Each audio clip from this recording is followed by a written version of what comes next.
Hello everyone, हम class 8th science NCERT को study कर रहे हैं और आज के इस वीडियो में हम इस बुक का चैप्टर नंबर 7 जिसका टाइटल है पौधे एवं जंतुओं का संरक्षण, इसके बारे में डिस्कस करेंगे। तो चलो स्टार्ट करते हैं। सबसे पहले इस चैप्टर की समरी को हम एक कहानी के थ्रू समझ लेते हैं। उसके बाद में इस चैप्टर में जो भी इंपॉर्टेंट फैक्ट्स हैं उन सभी को हम डिस्कस कर लेंगे। देखो, पृथ्वी के शुरुआती समय की अगर हम बात करें तो पृथ्वी पर पेड़ पौधों की संख्या ज्यादा थी और मनुष्यों की संख्या कम थी। फिर धीरे धीरे मनुष्यों की संख्या बढ़ने लगी।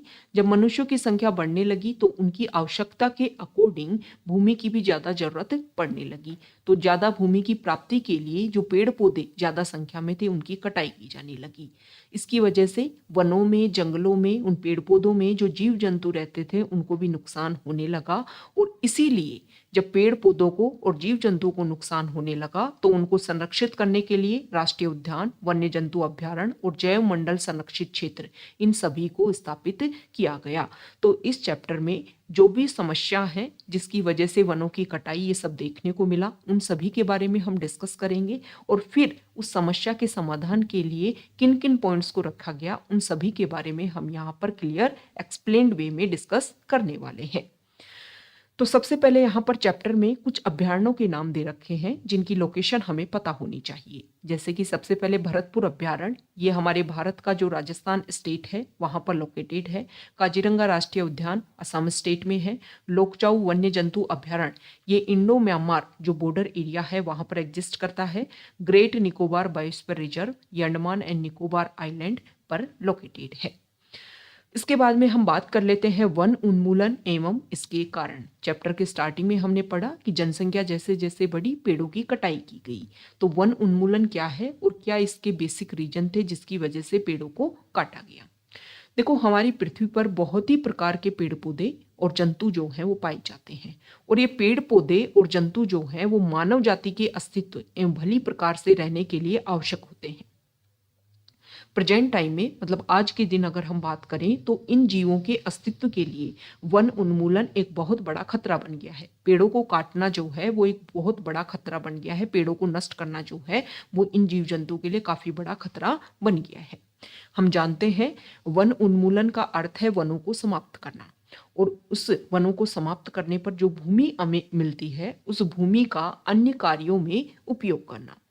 वन में वृक्षों की कटाई निम्न उद्देश्यों से की जाती है, मतलब कुछ कारण है जिसकी वजह से पेड़ों की कटाई की जाती है। पहला कारण यह है कि कृषि के लिए भूमि प्राप्त करना, घरों एवं कारखानों का निर्माण करना, फर्नीचर बनाने अथवा लकड़ी का ईंधन के रूप में उपयोग करने के लिए पेड़ों को काटना। इसके अलावा पेड़ों को काटने की मतलब वन उन्मूलन के कुछ प्राकृतिक कारक भी हैं और इसमें है दावानल और भीषण सूखा। दावानल मतलब जंगल में जो आग लग जाती है, फॉरेस्ट फायर जो लग जाती है, वो ये कुछ कारण है, ये प्राकृतिक कारण है, नेचुरल रीजन है वन उन्मूलन की। अब वन उन्मूलन तो हम कर देते हैं, पेड़ों की हम कटाई तो कर देते हैं, पेड़ों को साफ तो कर देते हैं, जंगलों को साफ तो कर देते हैं, लेकिन उसके कुछ परिणाम हमें भुगतने पड़ते हैं। ओके, इसके बारे में हम डिस्कस करेंगे और ये हमारे लिए बहुत ज़्यादा इंपॉर्टेंट है। प्रेजेंट टाइम में जो जलवायु परिवर्तन एक बहुत बड़ा मुद्दा जो बनता जा रहा है उसका एक बेसिक रीजन है वन उन्मूलन। तो हमें फोकस करना होगा, ज़्यादा से ज़्यादा पेड़ हमें लगाने होंगे, जिसके बारे में भी हम इस चैप्टर के लास्ट में डिस्कस करेंगे। देखो, वन उन्मूलन से पृथ्वी पर ताप और प्रदूषण के स्तर में वृद्धि होती है। इससे वायुमंडल में कार्बन डाइऑक्साइड का स्तर बढ़ता है, भौम जल स्तर का निम्नीकरण हो जाता है। अभी देखो, हम समझेंगे इन सारी लाइनों को कि किस कारण से टेम्परेचर बढ़ता है, किस वजह से CO2 जो है वो बढ़ जाती है। ठीक है, भूमि का जो जल स्तर है उसका निम्नीकरण हो जाता है। इसके अलावा वन उन्मूलन जो है उससे प्राकृतिक संतुलन जो है वो भी प्रभावित होता है। यदि वृक्षों की इसी तरीके से हम लगातार कटाई करते रहे तो वर्षा और भूमि की दोनों की उर्वरता में कमी आ जाएगी, मतलब वर्षा में भी कमी आ जाएगी और भूमि की उर्वरता में भी कमी आ जाएगी। इसके अतिरिक्त बाढ़ तथा सूखे जैसे प्राकृतिक आपदाओं की संभावना जो है वो भी बढ़ जाती है अगर इसी तरीके से लगातार हम पेड़ पौधों को काटते रहे तो सबसे पहले आप क्लास 6 और 7 की जो साइंस की बुक है उसको याद करो। हमने पढ़ा था कि पेड़ पौधे जो हैं वो अपना खाना खुद बनाते हैं। किस तरीके से? प्रकाश संश्लेषण की क्रिया से। और प्रकाश संश्लेषण की क्रिया में पेड़ पौधे क्या करते हैं? CO2 का यूज करते हैं। CO2 कार्बन डाइऑक्साइड को यूज करते हैं, ऑक्सीजन का निर्माण करते हैं।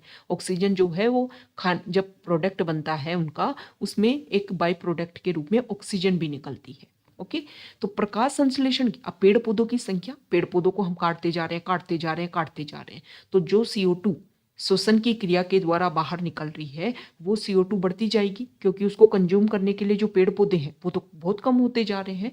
तो प्रकाश संश्लेषण की क्रिया में पौधों को भोजन बनाने के लिए कार्बन डाइऑक्साइड की आवश्यकता होती है। अब कम वृक्ष होंगे मतलब कार्बन डाइऑक्साइड का उपयोग जो है वो भी कमी होगी। अब जब कम उपयोग कर पाएंगे हम CO2 का, लेकिन जनसंख्या तो बढ़ रही है, अब जनसंख्या बढ़ रही है तो CO2 का एमिशन तो खूब हो पा रहा है। अब CO2 जो बाहर खूब निकल रही है, क्योंकि जो वाहन हम चलाते हैं उसमें जो भी हम पेट्रोल डीजल यूज करते हैं इससे भी CO2 जो है खूब यूज निकलती है। साथ ही साथ में अगर हम देखें तो जो लकड़ी को जलाया जाता है उसमें भी CO2 जो है वो काफी ज्यादा निकलती है। तो CO2 जो है वो तो ज्यादा से ज्यादा मात्रा में बढ़ती जा रही है वायुमंडल में, लेकिन उसको यूज करने वाले जो पेड़ पौधे हैं उनकी संख्या कम होती जा रही है। इससे क्या होगा, वायुमंडल में CO2 की मात्रा बढ़ जाएगी, क्योंकि कार्बन डाइऑक्साइड पृथ्वी द्वारा उत्सर्जित उसमें विकिरणों का प्रग्रहण कर लेती। अब CO2 जब बढ़ेगी तो पृथ्वी पर जो सनरेज आती है, सूर्य की किरणें आती हैं, उनको CO2 जो है वो पकड़ लेती है और बाहर नहीं जाने देती वापस। अब इससे क्या होगा, इससे पृथ्वी का जो तापमान है, वातावरण का जो तापमान है वो बढ़ जाएगा, मतलब ग्लोबल वार्मिंग, मतलब विश्व उष्णन जो है वो बढ़ जाएगा। अब टेम्परेचर बढ़ेगा तो बर्फ जो है वो पिघलेगी। लास्ट चैप्टर में भी हमने डिस्कस किया, बर्फ पिघलेगी तो समुद्र का स्तर बढ़ेगा, समुद्र का स्तर बढ़ेगा तो तटीय क्षेत्र जो है जलमग्न हो जाएंगे, कम एरिया में ज्यादा पॉपुलेशन को रहना पड़ेगा। ओके, तो ये सारे इशू जो हैं वो बढ़ते जाएंगे। पृथ्वी के ताप में वृद्धि से जल चक्र का संतुलन बिगड़ता है, वर्षा दर में भी कमी आती है और इन सभी की वजह से सूखा पड़ता है। अब आप देखो, एक पेड़ों को काटने से कितनी समस्या जो है वो बढ़ती जा रही है। मृदा के गुणों में परिवर्तन आने का मुख्य कारण जो है वो भी वन उन्मूलन है। किसी क्षेत्र की मृदा के भौतिक गुणों पर वृक्ष रोपण और वनस्पति का बहुत ज्यादा प्रभाव पड़ता है। ओके, अब देखो चैप्टर जो क्लास 7th है उसमें हम पढ़ चुके हैं कि पेड़ पौधे जो है वो मृदा अपरदन को कैसे रोकते हैं।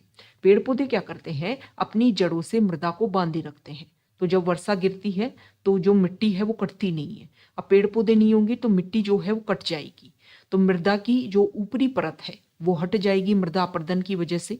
भूमि पर वृक्षों की कमी होने से मृदा अपरदन अधिक होता है। मृदा की ऊपरी परत हटाने से नीचे की कठोर चट्टानें दिखाई देती है। इससे मृदा में ह्यूमस की कमी होती है, और ह्यूमस की कमी होगी तो मृदा की जो उर्वरता है वो काफी कम हो जाएगी। धीरे धीरे मृदा जो है, धीरे धीरे उर्वर भूमि मरुस्थल में परिवर्तित हो जाती है और इसको बोलते हैं मरुस्थलीकरण। वन उन्मूलन से और क्या होगा, मृदा की जो जल धारण क्षमता है, अभी क्या होता है, पेड़ पौधे हैं, पेड़ पौधे जो है उसमें जब पेड़ पौधे हैं, मान लो ये पेड़ पौधे हैं यहाँ पर, इससे इनकी पत्तियां उत्तियां ये सब गिर जाती हैं, वर्षा की बूंदें गिर रही हैं, धीरे धीरे वर्षा जो है, पानी जो है बह करके नहीं जाएगा, यहीं पर रिस रिस के जो है वो भूमि में नीचे चला जाएगा। तो वन उन्मूलन से मृदा की जल धारण क्षमता और भूमि की ऊपरी सतह से जल के नीचे की ओर जो अंतर स्रवण दर है उस पर भी विपरीत प्रभाव पड़ता है। अब पेड़ पौधे नहीं रहेंगे तो मृदा को बांध कर नहीं रखेंगे, तो पानी जो भी गिरेगा वर्षा से बह करके जाएगा, जिससे बाढ़ जो है वो भी आ जाती है।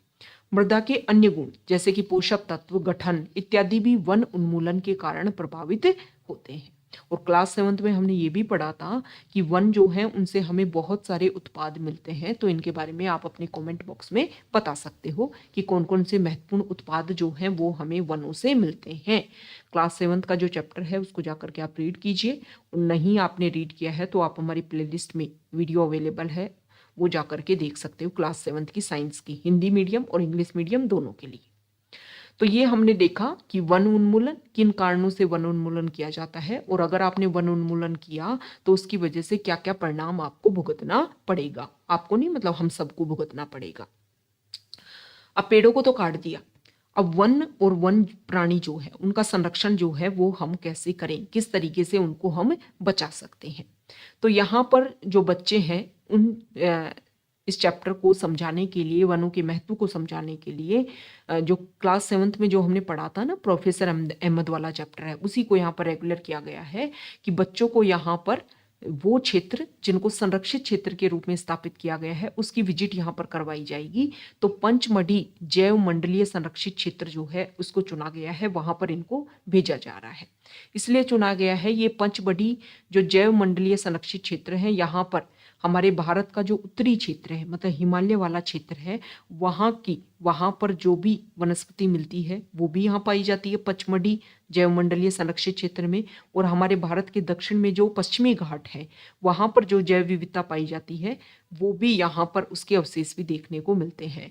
तो पूरे भारत का एक तरीके से आप कंक्लूजन जो है वो यहाँ पर देख सकते हो। इसीलिए इस एरिया को चुना गया, बच्चों को यहाँ पर भेजा जा रहा है, क्योंकि इस क्षेत्र की मतलब पचमढ़ी जैव मंडलीय संरक्षित क्षेत्र की जो जैव विविधता है वो काफी अनूठी है।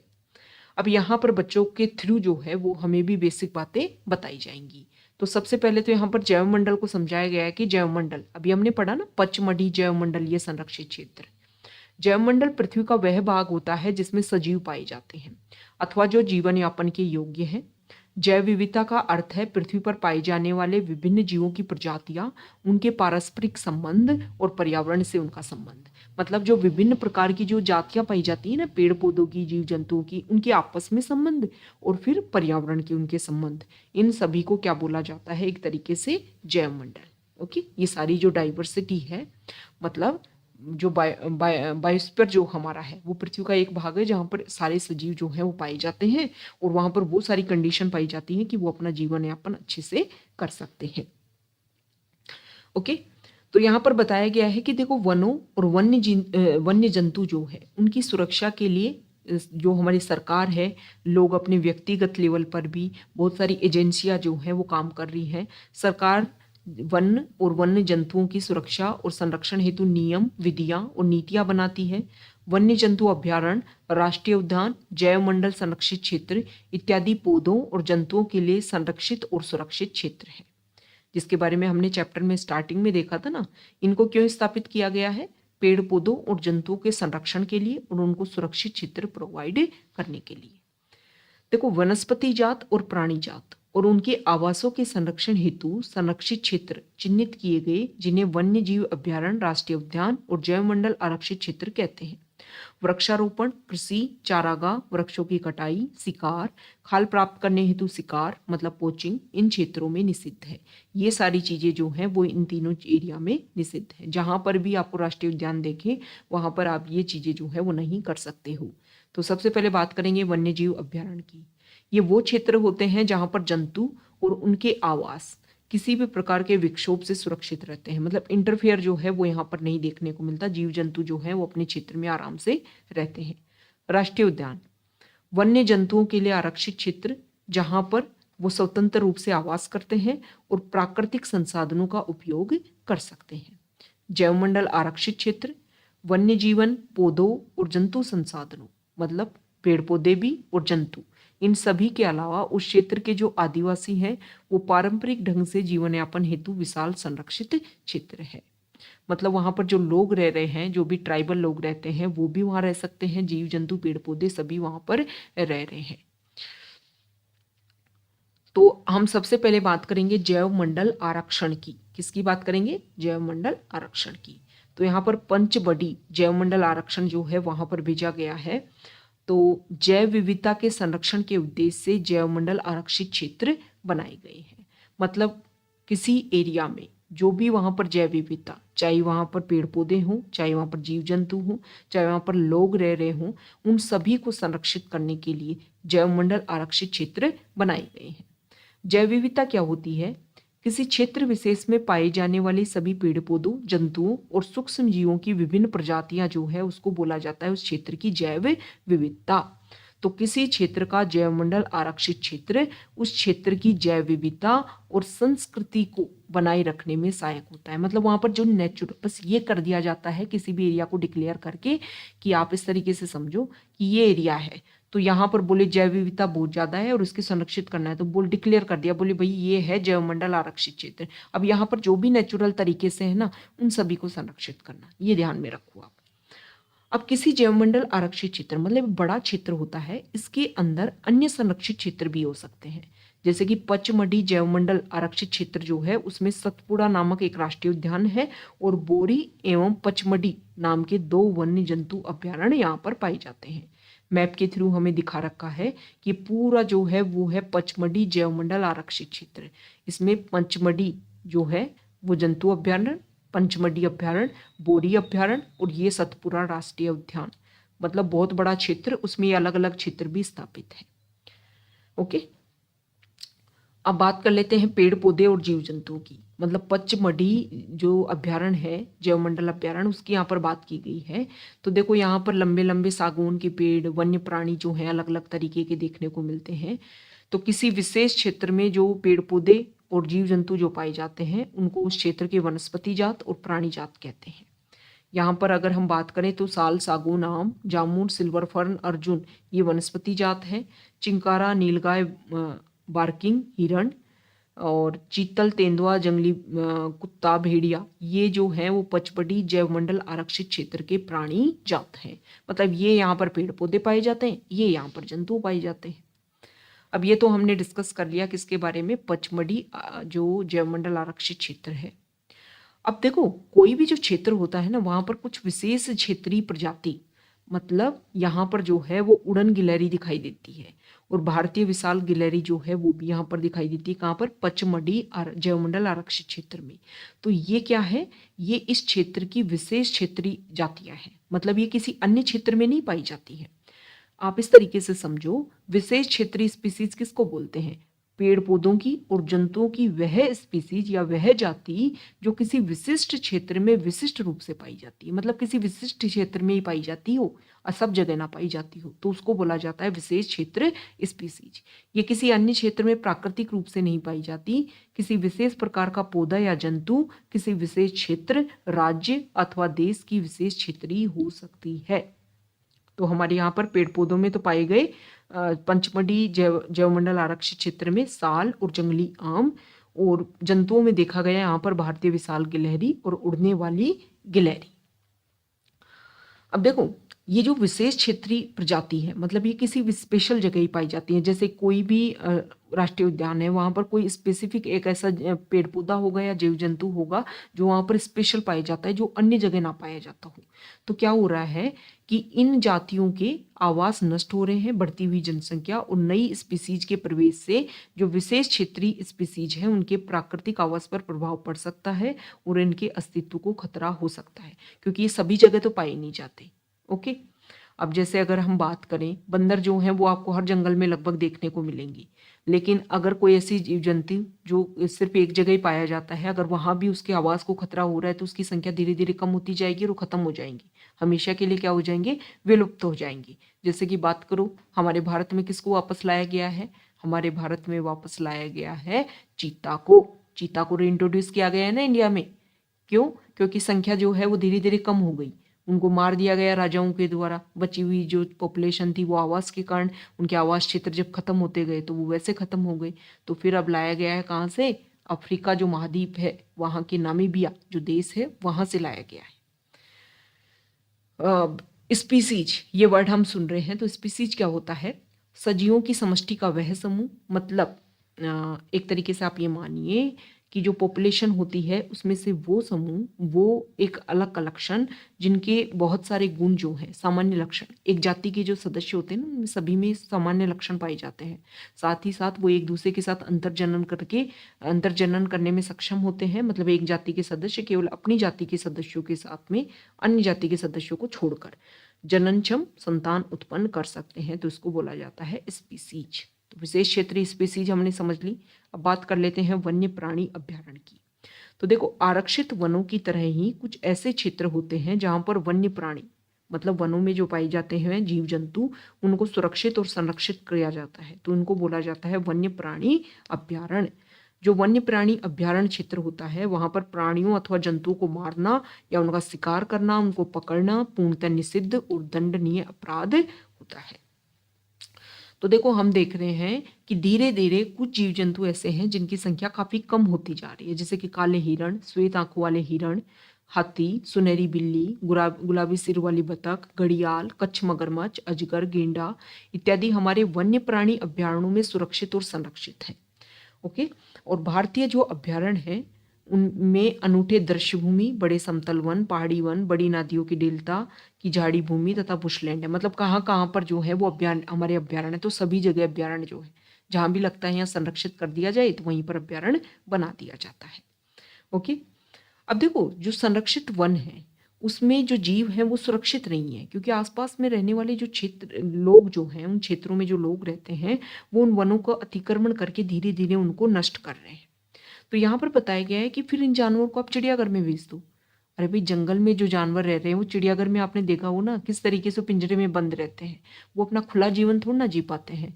तो आप जंगल में सुरक्षित करना और चिड़ियाघर में उनको रखना, उन दोनों को आप क्या नहीं कर सकते, समान नहीं बता सकते हो।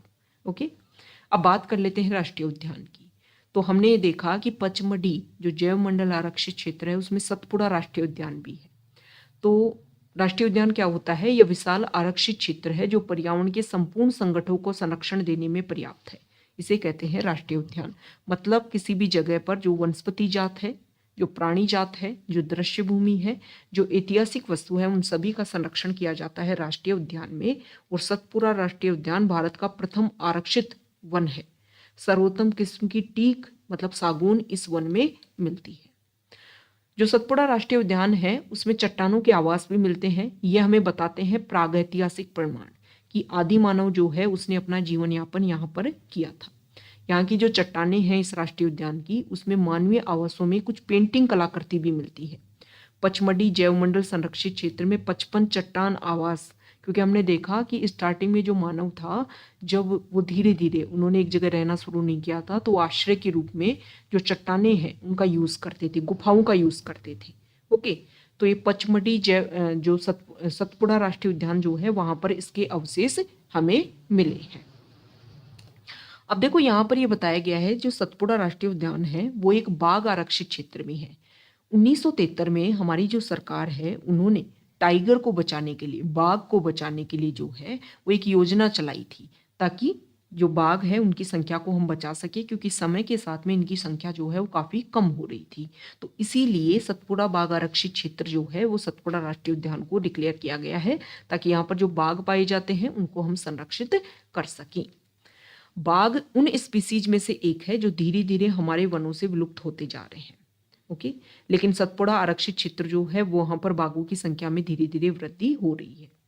इसी तरीके से हमारे जो जंगल हैं उनमें से शेर, हाथी, जंगली भैंसे और बारहसिंगा ये भी यहाँ पर पाए जाते हैं सतपुड़ा राष्ट्रीय उद्यान में, और इनकी संख्या भी धीरे धीरे कम हो रही है। मतलब ये भी संकटापन्न जंतु कहलाते हैं। वो जीव जंतु जिनकी संख्या समय के साथ में कम हो रही है और धीरे धीरे क्या हो जाएंगे, फिर ऐसे विलुप्त हो जाएंगे, क्योंकि डायनासोर जो है वो भी तो ऐसे विलुप्त हुए होंगे ना। पहले उनकी संख्या खूब थी, फिर धीरे धीरे कम हुई और धीरे धीरे वो विलुप्त हो गई। तो ये माना जाता है कि इस तरीके से जो जीव जंतु जो हैं वो खत्म हो जाएंगे। तो इनको संरक्षित करने के लिए क्या किया जाता है, धीरे धीरे सरकार जो है वो अलग अलग अपनी योजनाएं बनाती है। तो यहाँ पर बताया गया है कि पौधों और जंतुओं के संरक्षण के उद्देश्य से सभी राष्ट्रीय उद्यान में कड़े नियम लागू किए जाते हैं।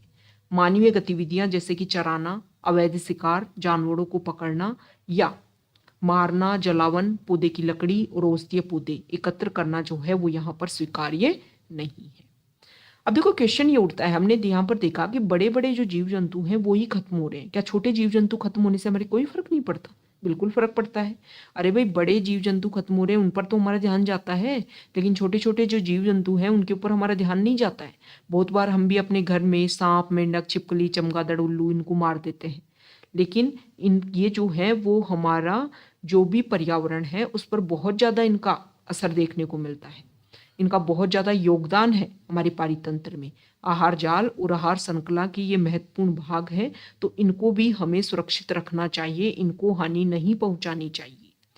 किसी भी क्षेत्र के सभी पेड़ पौधे, प्राणी, सूक्ष्म जीव और अजैव घटक जैसे कि जलवायु, भूमि, नदी, डेल्टा इत्यादि संयुक्त रूप से किसी पारितंत्र का निर्माण करते हैं। तो ये सभी जो है वो हमारे लिए इम्पोर्टेंट है। तो अभी तक हमने देखा कि वन उन्मूलन, उसके क्या कारण, पेड़ पौधों को क्यों काटा जा रहा है, फिर हमने देखा जैवमंडल आरक्षित क्षेत्र, हमने समझा राष्ट्रीय उद्यान। अब हम देख रहे हैं कि जीव जंतु जो है वो समय के साथ में जिनकी संख्या कम हो रही है उसको बोला जाता है संकटापन्न जंतु। अब क्या ऐसे जीव जंतु की संख्या का ध्यान रखा जाता है? क्या देखा जाता है कि जीव जंतु जो है वो कितने कम हो रहे हैं और कितना जो है पहले उनकी संख्या थी अब कितनी है? हाँ, बिल्कुल रखा जाता है। तो एक पुस्तक है रेड डाटा बुक। ये जो बुक है इसमें जो भी संकटापन स्पीसीज है उन सभी का रिकॉर्ड रखा जाता है। मतलब पेड़ पौधे, जंतु और अन्य स्पीसीज, इन सभी के लिए अलग अलग बुक है और इन सभी में डाटा उपलब्ध करवाया जाता है कि कौन सी जंतु जो है पहले कितना था, अब कमा हुआ है या बढ़ा है, क्या क्या उसको नुकसान हो रहे हैं, ये सारी बातें इसमें रखी जाती है। ओके, तो ये हमने समझ लिया जीव जंतुओं की संख्या के बारे में। अब हम बात कर लेते हैं प्रवास। प्रवास क्या होता है? अब देखो, जब पंचबढ़ी जैव मंडल आरक्षित क्षेत्र को घूम रहे थे बच्चे, तो उन्होंने देखा कुछ ऐसे पक्षी जो हैं वो वहां पर थे जो नेचुरल तरीके से वहां पर नहीं रहते, लेकिन जब किसी विशेष क्षेत्र से, जैसे साइबेरियाई क्रेन जो है वो आपने नाम सुना होगा। सर्दियों के टाइम में क्या होता है कि जो रशिया वाला क्षेत्र है वहां पर, मतलब जो यूरोपीय क्षेत्र है जहां पर बहुत ज्यादा बर्फ पड़ती है, तो वहां से बहुत सारे पक्षी जो हैं वो उड़ करके भारत में आ जाते हैं, या और भी क्षेत्रों में जाते होंगे लेकिन भारत में भी देखने को मिलते हैं। तो उन पक्षियों को बोला जाता है प्रवासी पक्षी। सर्दियों के समय में यहाँ पर आते हैं, अपने अंडे देते हैं, अपने जब मॉडरेट जो टाइम रहता है अपने सर्दियों का उसमें यहाँ पर रहते हैं। फिर जैसे ही गर्मियाँ आती हैं हमारे भारत में, उस टाइम में उड़ करके वापस अपने क्षेत्रों में चले जाते हैं। तो इनको बोल दिया जाता है प्रवासी पक्षी। अब यहाँ पर बात किया गया है कि देखो, हमने इस चैप्टर में देखा कि कागज जो है उसको बनाने के लिए भी पेड़ पौधों को काटा जाता है। तो क्या कागज तो पेड़ पौधों से ही बनाया जाता है, पेड़ की लकड़ी से ही बनाया जाता है, छाल से बनाया जाता है। फिर कागज जो है वो हम कैसे बना सकते हैं? कागज जो है वो तो जरूरी है। तो इसमें यहाँ पर बताया गया है कि देखो, कागज जो है वो हम यूज करते हैं, हमारे लिए जरूरी भी है, आवश्यक भी है। तो हम क्या कर सकते हैं? 1 टन कागज बनाने के लिए हमको 17 विकसित वृक्षों को काटा जाता है। ये आपको ध्यान में रखना है। तो हमें कागज की बचत करनी चाहिए, कागज का पुनः चक्रण किया जाना चाहिए, उसको पुनर्यूज किया जाना चाहिए, पुनः उपयोग करना चाहिए, ताकि कागज को जब हम बचाएंगे तभी तो हम पेड़ पौधों को कम काटेंगे, क्योंकि कागज जब बचा हुआ रहेगा तो हमें नए कागज बनाने के लिए पेड़ पौधों को नहीं काटना पड़ेगा। तो क्या करना है कि कागज उत्पादन में ना सिर्फ पेड़ पौधों को काटना पड़ता है, बल्कि कागज उत्पादन में जो पानी लगता है उसको भी हम बचा पाएंगे अगर हमने कागज को बचाना शुरू कर दिया। तो जो भी आपके पास में रजिस्टर होते हैं उनको आप तरीके से यूज कीजिए और उनको वेस्ट मत कीजिए, बस ये ध्यान में आप रखिए। साथ ही साथ में कागज उत्पादन के उपयोग में जो हानिकारक रसायन हम उपयोग में लेते हैं उसमें भी कमी आएगी। तो कागज का पुनर्चक्रण पर हमें ध्यान देना चाहिए। अब यहाँ पर लास्ट पॉइंट है कि देखो, हमने ये देखा कि वन उन्मूलन किया जा रहा है। क्या इसका कोई सुझाव है? क्या इसका कोई सजेशन है? क्या इसका कोई समाधान है? बिल्कुल समाधान है। देखो, हम पेड़ों को काट रहे हैं और बहुत ज़्यादा हमने पेड़ों को काट दिया है।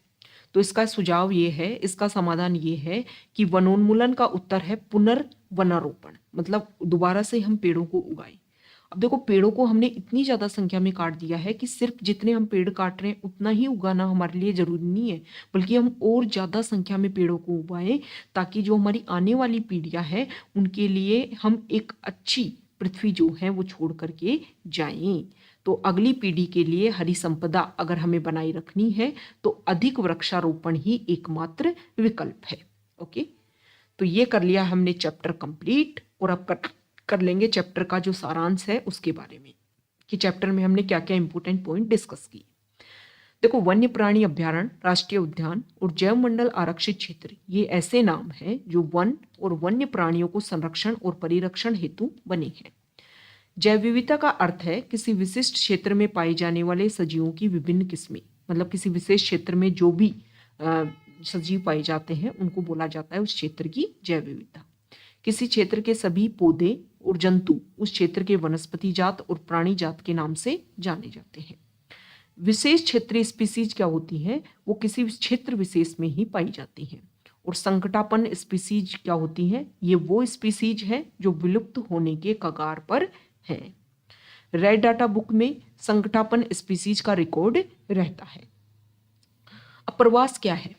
हमने देखा ना कि सर्दियों के टाइम में हमारे भारत में बहुत सारे पक्षी जो हैं वो आ जाते हैं। तो प्रवास वह परिघटना है जिसमें किसी स्पीसीज का अपने आवास से किसी अन्य आवास में हर वर्ष किसी विशेष अवधि में, ऐसा नहीं मन किया तभी उड़ करके आ गई, किसी विशेष अवधि में विशेषकर प्रजनन हेतु चलन होता है। तो इसको बोला जाता है प्रवास।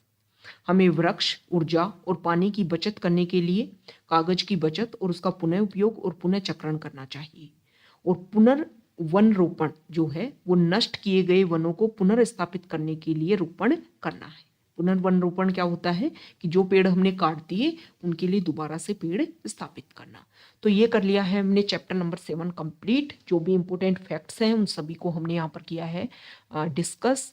तो अगर आप यहाँ तक आए हैं, वीडियो आपको अच्छा लगा है तो प्लीज़ वीडियो को लाइक कर दीजिए, शेयर कर दीजिए और चैनल को सब्सक्राइब कर दीजिए। Okay, thank you.